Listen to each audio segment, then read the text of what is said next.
தொழுகையில் சஜிதாவில் 2 சஜிதாக்களுக்கு பதிலாக 3 சஜிதா செய்தால் என்ன செய்ய வேண்டும்?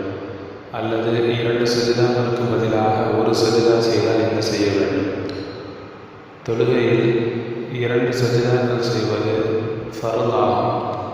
ஒருவர் மறதியாக 3 சஜிதா செய்துவிட்டால் அவர் கடைசியாக சஜிதா சஹ்வு செய்தால் தொழுகை கூடிவிடும். அவர் அப்படி சஜிதா சஹ்வு செய்யாமல் தொழுகை முடித்துவிட்டார் என்றால் அந்த வக்துக்குள் அவர் மீண்டும் அதை தொழுவது வாஜிபாகும். வக்து கடந்து விட்டால் அதை தொழுவது முஸ்தஹபாகும். ஒருவர்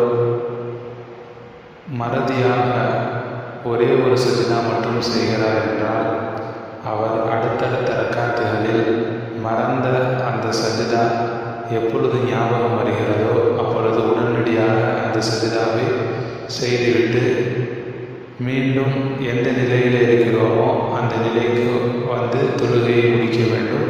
கடைசியாக சஜிதா சஹ்வு செய்ய வேண்டும். உதாரணமாக ஒருத்தவர் ருக்குவில் இருக்கும் பொழுது அந்த சஜிதா ஞாபகம் வந்துச்சு அப்படின்னு சொன்னால் அவர் அந்த ருக்குவிலிருந்து நேராக சஜிதாவுக்கு போயிட்டு அந்த சஜிதாவை செஞ்சுட்டு மீண்டும் ருக்குவுக்கு வந்து சாதாரணமான முறையில் எப்பொழுதும் தொழுகிற மாதிரி மற்ற ரக்காத்துகளை பூர்த்தி செய்து கடைசியாக சஜிதா சஹ்வு செஞ்சு தொழுகையை முடித்து கொள்ள வேண்டும். இப்போ ஒருத்தவர் கடைசி வரையும் அந்த விட்ட சஜிதாவை செய்யாமல் தொழுகையை முடிச்சுட்டாரு. சஜிதா சஹ்வு செஞ்சு முடித்தாலும் கூட அந்த தொழுகை பாத்திலாக ஆகிவிடும். மீண்டும் அவர் அந்த தொழுகையை தொழுதாக வேண்டும். ஏனென்றால் 2 சஜிதாக்கள் என்பது ஃபர்லாகும்.